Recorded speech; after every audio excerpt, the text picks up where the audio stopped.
저는 초등학교 다니는 딸아이를 키우며 살고 있는 30대 중반의 여자입니다. 능력 없는 남편을 만나서 지금까지 가진 고생 다 하면서 살았는데 딸 때문에 참으면서 가정을 지키고 살았어요.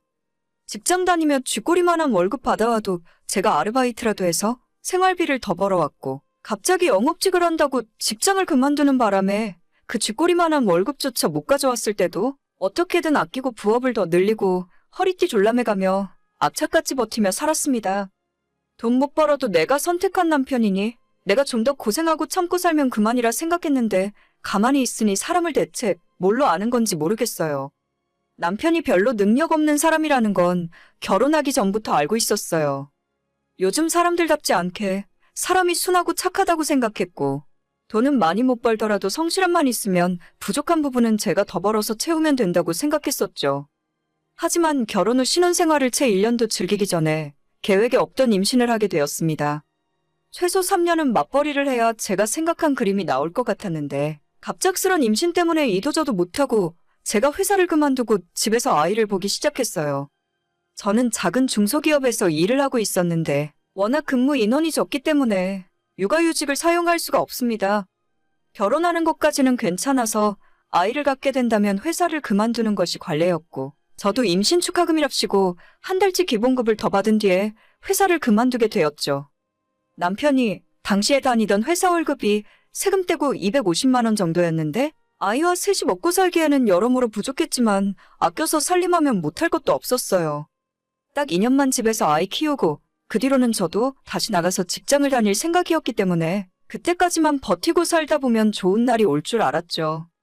남편에게도 괜히 무리하지 말고 그냥 지금 다니는 회사를 열심히 다니라고 독려해줬어요.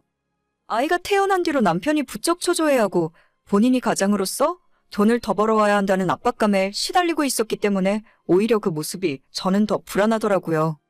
퇴근하고 저녁에 대리운전 일을 추가로 더 해야 할지 작은 스쿠터라도 하나 사서 배달을 해볼지 고민을 하는 남편에게 그런 건 괜찮으니까 월급만 제대로 가져오면 내가 다 알아서 할 수 있다고 몇 번이나 이야기했습니다. 제가 따로 비상금으로 모아둔 돈도 좀 있었고 퇴직금 받은 것도 그대로 갖고 있었으니 돈이 부족하면 그 돈을 꺼내서 사용하면 2년은 버틸만 했었거든요. 지금 생각해봐도 정말 어이가 없는 게 제가 돈을 더 벌어오라 한 것도 아니고 그냥 다니던 직장 계속 다니면서 가만히 있으라고 했잖아요? 이게 세상 어려운 부탁입니까? 아이 태어나고 첫 돌도 안 지났는데 갑자기 남편이 저한테 상의 한마디 없이 직장을 그만두고는 중고차 판매 영업사원으로 들어가더라고요. 뒤늦게 그 사실을 전해 듣고는 대체 무슨 짓이냐고, 지금이라도 안 늦었다면 다시 전에 다니던 회사로 복직하라고 했는데도 남편은 제 말을 듣지 않았습니다. 내 친구가 중고차 팔아서 한 달에 2천만 원씩 번다고 했어. 나도 어디 가서 말빨 좀 있다는 소리 듣고 다니는데 내가 하면 더 많이 벌 수 있을 거야. 남편은 제가 객관적인 눈으로 봤을 때 절대 영업을 잘하는 스타일이 아니에요. 사람이 착하고 순하긴 한데 남들 비위 맞추는 능력이 없고, 대화를 하다 보면 살짝 눈치라던가 센스가 부족해서 말을 한 번에 잘 못 알아듣거든요. 신차도 아니고 중고차를 팔아야 하는데 우리 남편은 절대 성공할 수 없다는 걸 불을 보듯 뻔하게 알고 있었습니다. 하지만 아무리 말려봐도 소용없고 친구가 2천만 원 벌었다는 그 소리에만 눈이 뒤집혀서 그런 식으로 6개월을 허비했어요. 그동안에 남편이 벌어서 집으로 가져온 돈은 거의 한 푼도 없다고 봐도 무방했고, 주변에서 조금 실적 나눠주거나 쥐꼬리만큼 얼마 버는 돈은 영업하고 본인 홍보해야 한다면서 다 날려 먹더라고요. 나중에 알고 보니 남편의 친구라는 그 사람도 5년 동안 중고차 팔면서 딱 한 번 여러 가지 상황이 맞아 떨어졌을 때 다 합쳐서 2천만 원 찍어본 것이 전부였고, 그 외에는 평범한 월급쟁이 수준의 돈을 벌고 있다는 걸 알게 되었죠. 아무튼 남편은 6개월 만에 중고차 일을 그만두게 되었지만 진짜 지옥은 그 다음부터였어요. 마땅히 한 직장에 정착하지 못하고 집 근처에 공장도 몇 달 다녔다가 갑자기 횟집을 차리면 돈을 많이 번다면서 동네 일식집에서도 일을 몇 달 하더라고요.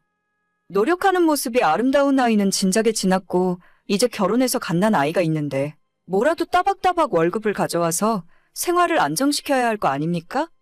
제가 진짜 남편이 250만 원만 가져다 줬어도 아이 키우면서 적금까지 부으며 살 수 있었어요. 이번 달에는 200만 원 정도 벌어오더니 다음 달엔 그만두고 직장 옮긴다면서 한 푼도 가져다 주지 않는 날이 계속 반복되었죠. 차라리 남편이 집에서 애나 보고 살림을 맡아서 했으면 제가 나가서 그것보다는 훨씬 많이 벌어왔을 것 같아요. 아이가 2살 됐을 때부터 친정엄마 도움을 받아 제가 나가서 파트타임으로 일을 시작할 수 있었고 덕분에 당장 다음 달 생계를 걱정할 정도까진 아니었습니다. 남편의 방황을 보다 못한 저희 친정아빠가 정신을 차릴 수 있게 집으로 불러서 따끔하게 야단을 치시더라고요. 자네는 애도 커가는데 언제까지 이렇게 정신 못 차리고 방황만 하고 있을 텐가? 남자가 가정을 이뤘으면 처자식 먹여 살리는 게 무엇보다 중요한데 아무리 꿈이 있다고 해도 언제까지 내 딸을 저렇게 고생시킬 생각이야.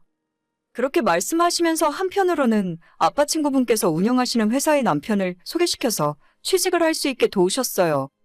전에 다니던 직장보다 오히려 월급도 더 많았고 남편이 하는 일도 그리 힘들지 않았습니다. 크게 출세할 수는 없더라도 안정적으로 300만 원 이상의 월급을 가져올 수 있었어요. 당시 제가 파트타임으로 낮에 일하면서 140만 원 정도를 벌고 있었기 때문에 저는 정말 남편에게 다른 욕심 부리지 말고 우리 당분간 이대로만 계속 살자고 몇 번이나 부탁했습니다. 그로부터 3년 정도 정말 평화로운 나날이 이어졌어요. 아이 어린이집 다니고 유치원 다니면서 저도 점점 일할 수 있는 시간도 늘어나고 경제적으로 너무 여유가 많이 생기더라고요. 애초에 살림을 좀 타이트하게 하는 편이라서 2사람 벌이가 많아져도 생활비는 항상 고정이었고 대신 매달 저축하는 돈이 늘어났습니다. 아이를 키우며 동시에 통장에 돈도 쌓여가니 사는 것이 너무 재미있더라고요. 이대로만 계속 살았으면 아무 문제 없었을 텐데 남편은 그 새를 못 참고 지난 여름에 또 한 번 사고를 치고 말았습니다. 이번에는 신호가 문제였어요. 저희 시댁에는 나이는 저보다 1살 많은데 아직 시집 못 가고 있는 신우가 하나 있어요. 그 인간도 정말 문제라고 생각하는 건 그 나이 먹고 현실 파악을 전혀 못하고 산다는 겁니다. 30대 후반의 나이에 아직도 백마탄 왕자를 기다리며 살고 본인 하고 싶은 일만 하면서 산다는 점입니다. 20대 때는 대학 졸업하고 난 뒤에 취직은 안 하더니 갑자기 영어도 배우고 이래서 돈도 벌겠다면서 호주로 워킹홀리데이를 몇 년 다녀왔어요. 그렇게 호주에서 다시 한국으로 돌아왔을 때 그때는 이미 신우의 나이가 20대 후반이었고 부랴부랴 취업해도 될까 말까한 상황이었죠. 하지만 그때 또 갑자기 인도와 동남아 여행을 하고 싶다면서 호주에서 벌어온 돈을 가지고 1년 동안 세계 여행을 하고 돌아옵니다. 그 뒤에 한국에서 작은 회사에 취직했고 1년 정도 회사를 다니더니 샐러리맨 생활은 답답해서 못하겠다며 갑자기 카페에서 일하기 시작하더라고요. 몇 달 카페에서 커피 내리는 법을 배우고 나서 시부모님들에게 카페 차려달라고 졸라대기 시작했고 나중에는 자긴 시집 안 갈 거라면서 본인 결혼자금 모아놓은 거 있으면 달라며 생떼를 쓰기 시작했습니다. 저희 결혼할 때 신혼집 구하는데 보태라며 시아버지가 3천만 원 보태주신 적이 있는데 신우가 자기도 그만큼 받을 자격 있다면서 시댁에서 술주정 난동 부리고 아예 드러눕더라고요. 그렇게 아버님에게 결국 3천만 원을 받아냈고 신우는 동네 골목에 작은 카페를 하나 차렸어요. 이름도 요상한 카페였는데 솔직히 저희 같은 사람들에게 커피 맛은 거기서 거기잖아요? 요즘 프랜차이즈 카페들도 많고 2,000원, 3,000원 하는 저렴한 커피도 많은데 신우의 카페는 당연히 반년도 못 버티고 월세가 밀리기 시작하더니 1년 만에 가게 보증금까지 다 까먹고 문을 닫게 되어버렸죠. 시아버님 돈 3천만 원을 1년 만에 다 날려먹고 그때는 좀 반성하고 사람이 될 줄 알았습니다. 최소한의 양심이 있다면 그때라도 멀쩡한 직장 다니면서 돈 모으고 부모님 속 그만 썩혀야죠. 하지만 폐업 신고하자마자 갑자기 제주도에서 살고 싶다 하더니 옷가방 하나 덜렁 들고 훌쩍 제주도로 떠나버렸어요. 숙식 제공되는 게스트하우스에서 6개월을 일하면서 푹 쉬고 놀다 오는 겁니다. 본인은 힐링이니 휴식이니 그럴듯한 소리를 늘어놓지만 제가 옆에서 봤을 때는 책임감도 하나도 없고 인내력도 없는 애들이나 다름없어요. 아무튼 두 남매가 똑같이 사고치고 본인들 인생 즐기며 사는 사이에 옆에 있는 다른 가족들만 피가 마르고 수습하느라 등골이 빠질 지경이었죠. 신우가 제주도 갔다가 다시 돌아왔을 때가 올해 초였고 그때 저희 남편은 친정아빠가 소개시켜준 멀쩡한 회사를 다니고 있었습니다. 이제야 맘 잡고 열심히 직장 생활하던 남편에게 먼저 바람 넣고 접근한 건 신우였죠. 신우가 제주도에서 생활하면서 보니까 동네의 젊은 부부가 야채 과일 파는 가게를 하고 있었고 그 집이 장사가 정말 잘 되고 돈을 엄청 많이 벌더랍니다. 가게 차리는데 큰돈 드는 것도 아니고 둘이 하면 직장 다니며 버는 월급의 몇 배를 우습게 번다고 하는 거예요. 저는 설마 아니겠지. 남편이 그렇게 고생을 하고서 또다시 장사를 하려는 건 아니겠지. 라고 믿으면서 절대 장사할 생각하지 말라고 계속 뜯어 말렸습니다. 하지만 팔랑귀 같은 남편은 신호 말에 홀딱 넘어가더니 제 결사적인 반대에도 불구하고 회사에 사표를 던지고 신호와 함께 야채가게 창업을 시작했어요. 그나마 한 가지 다행인 점은 운이 좋았는지 아니면 정말 신호와 남편이 야채 장사에 소질이 있었던 건지 지금까지 장사가 생각보다 잘 되고 있다는 점이에요. 자영업의 수입이라는 게 불안하긴 하지만 그래도 직장 다니던 시절보다는 남편이 돈을 많이 벌고 있고 지금까지는 매출이 꾸준하게 늘어서 나쁜 상황은 아니었습니다. 신호가 가게를 지키고 남편이 주변 아파트 단지에 배달을 다녔어요.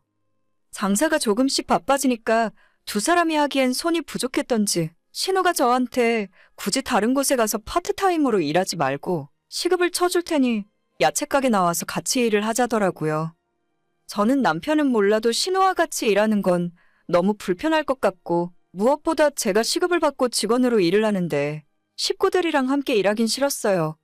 그냥 둘이 계속 알아서 하고 알바를 따로 구하던지 하라 했고 저는 지금 하는 일을 계속하겠다고 대답했습니다. 하지만 신호와 남편이 집요하게 저와 함께 일하길 원했고 시급을 12,000원 쳐줄 테니까 하루에 딱 6시간만 나와서 가게 일을 도와달라 하더라고요. 지금 하고 있는 일보다 시급은 2,000원 더 높았지만 돈이 문제가 아니라 불편해서 싫었는데 신호가 집까지 찾아와서 한 번만 도와달라고 부탁을 하는 통에 어쩔 수 없이 몇 달만 같이 일해보기로 하게 된 거죠. 지금 생각하면 끝까지 거절했어야 하는 건데 마음이 약해진 제가 문제였습니다. 처음엔 가벼운 마음으로 야채가게에 출근했는데 진짜 어떻게 이런 식으로 해놓고 장사를 할 수 있는 건지 기가 막히더라고요. 정리가 하나도 안 되어 있어서 엉망진창이고 물건 관리나 진열이 너무 형편없었어요. 지금까지 이렇게 해놓고 어떻게 손님을 받고 돈을 벌고 있었는지 궁금할 지경이었습니다. 그 동네 주변에 큰 마트도 없고 주위에 다른 야채가게가 없어서 망정이었지. 만약 경쟁 상대가 생긴다면 저라도 다신 이 가게는 오지 않을 것만 같았어요. 제가 모르면 몰랐지 내 눈앞에서 일을 그런 식으로 하는 꼴은 도저히 넘어갈 수 없었습니다. 매일 6시간 동안 쉬지 않고 가게 정리를 하고 물건 진열을 처음부터 깔끔하게 다시 하고 눈코 뜰 새 없이 바쁘게 움직였어요. 제가 그동안 파트타임을 하던 곳들 중에 마트도 있었는데 거기에서 야채랑 과일 손질하고 상품화해서 진열하는 방법을 배웠거든요. 기왕 일하러 나온 거 제 남편 가게니까 더 깔끔하고 예쁘게 잘해놓고 싶었어요. 제가 깔끔하게 일을 잘하니까 신호는 점점 일에서 손을 놓기 시작했고 그냥 대충 놔둬도 팔리는데 뭐하러 그렇게 정리를 하냐는 식으로 말하더라고요. 야채 가게에서 일한 지 2달이 지났을 때 대부분의 일을 저 혼자 하고 있다는 걸 알게 되었습니다. 남편은 가까운 거리에 배달 간다고 오토바이 타고 나가서 1시간씩 놀다가 들어왔고 신호는 몸쓰는 일인 물건을 받고 정리하는 모든 것은 저한테 다 맡겨놓고 자기는 계산대에서 돈만 받고 있더라고요. 이렇게까지 해줄 생각은 아니었는데 제 성질대로 일을 하다 보니 제 몸만 축나고 일을 하면서 스트레스를 너무 많이 받았습니다. 저는 몇 번이나 신호와 남편에게 그만두겠다는 의사를 밝혔고 그때마다 한 달만 더 아니면 다음 사람 구해질 때까지만 더 해달라며 제 바지가랑이를 붙들고 늘어졌어요. 그만둬야 하는데 이러지도 저러지도 못하고 시간만 흐르다가 결국 사고가 터지고 말았습니다. 물건 들어온 야채 박스를 들어서 옮기다가 허리가 삐끗하고 그 자리에 주저앉게 되었어요. 도저히 일어날 수가 없었고 병원을 갔더니 디스크 터진 것까지는 아니고 허리 근육이 놀란 거니까 며칠 찜질하고 누워서 있으라는 처방을 받고 집에 돌아왔습니다. 그 당시에도 물건 들어온 것 뻔히 알고 있는 신우가 계산대에 가만 앉아 있었고 저 혼자 무거운 박스 들어나르다 다쳤다고 생각하니 솔직히 너무 기분 나쁘고 짜증나더라고요. 내가 그렇게까지 일을 해줄 이유도 없는데 몸 부귀영화를 누리겠다고 두 남매 놔두고 나 혼자 다쳐가며 일을 했나 싶어 억울했습니다. 몸은 좀 아팠지만 모처럼 집에서 누워 쉬고 있으니 기분은 좋더라고요. 최소 일주일은 집에서 쉬어야 한다고 했으니 일주일 뒤엔 자연스럽게 야채가게 일을 그만 나갈 생각이었습니다. 하지만 바로 다음 날 난데없이 시모가 저희 집으로 찾아왔고 커다란 마늘 자루를 제게 건네주더니 누워서 쉬는 김에 집에서 마늘이나 까라고 하는 겁니다. 누워있으니 좋지? 어차피 집에서 쉬는 김에 마늘이나 좀 까고 있어. 허리가 아픈 거지 손이 아픈 건 아니잖아. 오늘 안에 그거 다 까놓으면 내가 내일 다시 가지러 올게. 라고 말하더니 제 대답도 듣지 않고 가버리더라고요. 정말 너무 어처구니가 없었고 아파서 누워있는 나한테까지 가게 일을 시키는 건가 싶어서 다 때려치우고 싶었어요. 저 혼자 일하는 걸 뻔히 알면서도 아무런 말도 안 하는 남편도 원망스러웠고 대놓고 일을 시켜대는 신우나 자기 딸 심부름 받고 아픈 저한테 마늘 가져다 준 시모까지 그 집안 식구들한테 정이 확 떨어지는 겁니다. 허리가 아파 누워있는데 그 와중에 마늘까지 까고 있으니 속에서 천불이 올라오는 기분이었어요. 몇 개 까다 말고 집어 던져놓고 있었는데 그때 저희 집 현관문이 열리더니 친정부모님이 집으로 들어오셨습니다. 제가 허리 아프다고 하니까 집에서 곰국을 한 냄비 끓여서 가져오셨더라고요. 안 그래도 남편이 직장 그만두고 야채 가게 하는 것부터 못마땅한데 저까지 데려다가 일 시키면서 다치게 만들었으니 저희 부모님 속이 말이 아니셨겠죠. 그런 와중에 집에 왔더니 딸이 허리에 보호대 차고 누워서 마늘을 까고 있는 모습을 보니까 완전 눈이 뒤집히셨어요. 저한테 너 지금 뭐하냐고 묻더니 김서방이 너한테 집에서 마늘 까라고 가져왔냐고 아빠가 노발대발 완전 화가 나셨습니다. 저는 그냥 솔직하게 신우가 시켜서 아침에 시모가 나한테 가져다 줬다 이야기했죠. 그러자 제 대답을 들은 친정아빠가 마늘 자루를 들고 집을 뛰쳐나가셨어요. 엄마도 바로 아빠를 따라서 나갔고 저는 허리 아파 누워 있었는데 그날 완전 가게가 쑥대밭이 되었다 하더라고요. 일단 저희 아빠가 가게를 다 때려 부수다시피 했고 엄마는 신우의 멱살을 잡았대요. 귀한 내 딸 데려다가 니들 맘대로 야채 가게에서 일 시키는 것으로도 모자라? 이젠 아픈 사람한테 누워서 마늘 까라고 시키냐고 니들이 사람이냐고 소리를 지르셨죠. 남편이 뒤늦게 상황의 심각함을 깨달았는지 저희 부모님에게 무릎 꿇고 빌었는데 이미 소용없었습니다. 저는 계속 집에 있느라 당시에는 그 상황을 전혀 몰랐고 나중에 집에 돌아오신 부모님이 더 이상 이 집구석에 있지 말라며 저를 친정집으로 데려가셨죠. 나중에 아이 학교 끝나는 시간에 맞춰서 딸까지 집으로 데려왔고 이참에 이혼하고 그 집안이랑 인연 끊고 살라 하셨습니다. 아이는 엄마가 봐줄 테니 직장도 제대로 된 곳으로 다시 구하고 제 능력 다시 살려서 예전처럼 직장 생활하라는데 솔직히 그 이야기가 너무 솔깃하게 들렸어요. 매번 무슨 짓을 저지를지 모르고 미래가 불확실한 남편보다 차라리 친정집에서 살며 제가 돈 벌어서 아이 키우면서 사는 게 훨씬 낫겠더라고요. 남편이 그 뒤로 저와 딸을 데려가겠다며 몇 번 친정에 찾아왔어요. 하지만 그때마다 친정아빠가 남편을 돌려보냈고 저도 이젠 집에 돌아갈 생각 전혀 없습니다. 아이도 평소 외할머니를 잘 따랐기 때문에 다행히 친정집에서 지내는 것을 좋아하더라고요. 저는 남편에게 이혼하겠다, 딸은 내가 키우겠다고 말을 해둔 상태고 남편은 절대 이혼 못하겠다며 버티고 있어요. 딸한테 직접 물어봐도 자긴 엄마랑 외할머니만 있으면 된다고 대답을 하는데 더 이상 고민할 이유가 뭐가 있겠습니까? 며칠 전엔 신우가 전화 오길래 저한테 미안하다 사과하는 줄 알았어요. 하지만 대뜸한다는 소리가 이제 허리 다 나았냐고 일하러 나올 수 있냐 하더라고요. 가게에 물건이 많이 왔는데 와서 정리 좀 해달라고 하길래 정신 빠진 소리 하지 말고 너희 두 남매가 말아먹던 삶아먹던 알아서 하라 했죠. 이래저래 시간은 좀 걸리겠지만 남편이랑 이혼하고 아이와 함께 살 거예요. 하루하루 무슨 사고를 칠까 불안함에 떨며 사는 건 이제 그만하고 싶네요. 친정에 돌아온 지 이제 2주가 넘게 지났는데 너무 마음이 편하고 행복합니다. 이제 몸도 좀 괜찮아졌으니 다음 주부터는 직장도 다시 구할 겁니다. 시간제 파트타임 말고 제대로 된 정규직 일자리로 구할 거예요. 아이한테 부끄러운 엄마가 되지 않게 노력하며 살 거고 더 이상 철없는 남편, 개념 없는 신우 뒷바라지는 그만할 겁니다. 오늘의 사연은 여기까지입니다. 구독과 좋아요, 알림 설정 부탁드립니다. 다들 행복하시고 좋은 하루 되세요.